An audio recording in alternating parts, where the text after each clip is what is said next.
लक्ष्मी निवास या मालिकेच्या आजच्या भागामध्ये आपल्याला असं बघायला मिळणार आहे की भावना आता सिद्धूच्या घरी पोहोचलेली असते। तिच्या हातामध्ये फाईल्स असतात आणि त्याच्यावर संपतराव गाडेपाटलांच्या तिला सह्या हव्या असतात। हे पाहून सिद्धू खूप खुश झालेला असतो, पण भावना त्याच्याकडे बघून त्याचा खूप रागराग करत असते। नीलांबरी येते आणि भावनाला आतमध्ये येण्याचा आग्रह करते। भावना नकार देते, परंतु नीलांबरी तिला खूप फोर्स करते आणि आतमध्ये घेऊन जाते।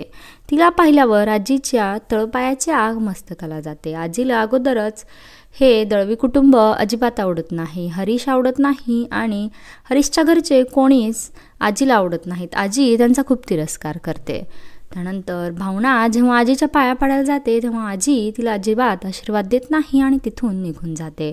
पुढे ती सिद्धूला म्हणते की या असल्या मुलींची चांगली नाटकं मला माहिती आहेत। अगोदर गोडगोड बोलायचं, खूप संस्कारी असल्यासारखं दाखवायचं आणि पुन्हा आपल्या घरावरच ताबा मिळवायचा।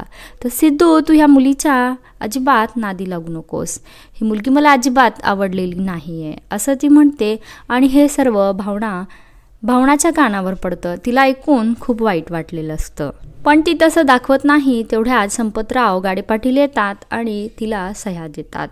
त्यानंतर भावना तिथून झालेला अपमान गिळून टाकते आणि तिथून निघून जाते। सिद्धू आता भावनाचा झालेल्या अपमानाची कशी परतफेड करणार हे येणाऱ्या भागामध्येच आपल्याला कळणार आहे।